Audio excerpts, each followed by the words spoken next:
আসসালামু আলাইকুম। চলে আসলাম আরেকটি নতুন ভিডিও নিয়ে। আজকের ভিডিওতে আপনাদেরকে তৈরি করে দেখাবো ছোট মাছের চচ্চড়ি। এখানে আমি নদীর ছোট বেলে মাছ দুন্দুল দিয়ে চচ্চড়ি রান্না করেছি।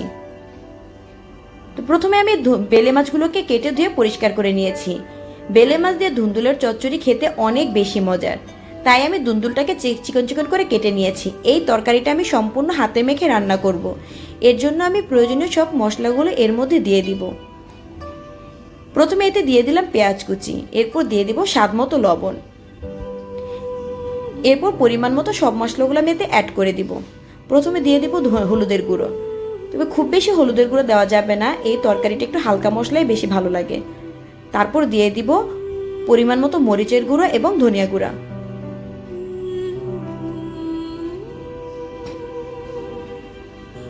সাথে আরও দিব আদা এবং রসুন বাটা।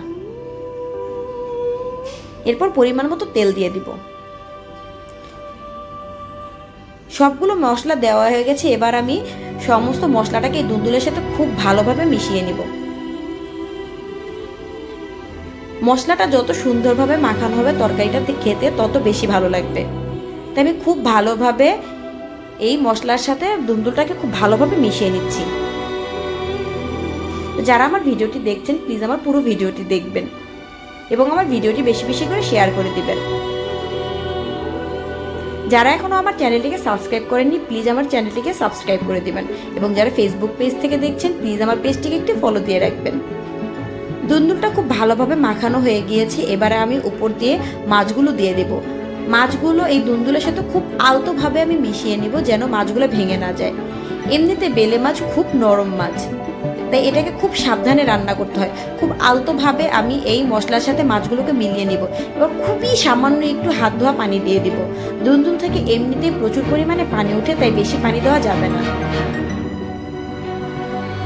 এবার আমি কতগুলো কাঁচামরিচের আগাগুলো চিড়ে আমি এই তরকারির মধ্যে দিয়ে দিব।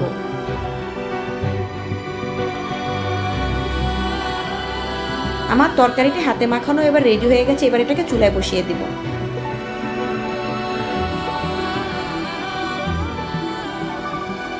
তরকারি থেকে আস্তে আস্তে বলক চলে আসছে।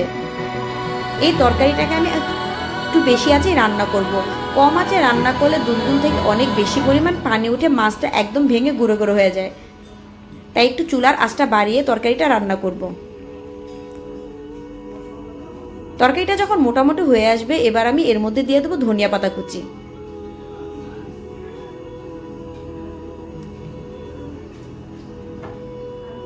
তারপর ঝোলটা যখন মোটামুটি শুকিয়ে আসবে তখন চুলা থেকে নামিয়ে নিব।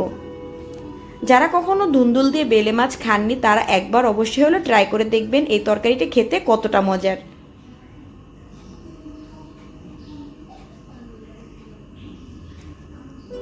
আমার রান্নাটা প্রায় হয়ে এসেছে, আর একটু পানিটা শুকালে আমি চুলা থেকে নামিয়ে নিব। একদম মাখা মাখা ঝোল রাখবো।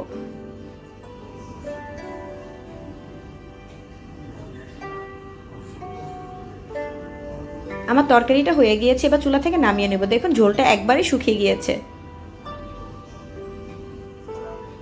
এই তরকারিটা খেতে অনেক বেশি মজা হয়েছিল। তো যারা আমার পুরো ভিডিওটি দেখছেন সকলকে ধন্যবাদ। দেখা হবে পরবর্তী অন্য কোনো ভিডিওতে। ততদিন পর্যন্ত সবাই আমার পাশে থাকবেন। ধন্যবাদ। আল্লাহ হাফেজ।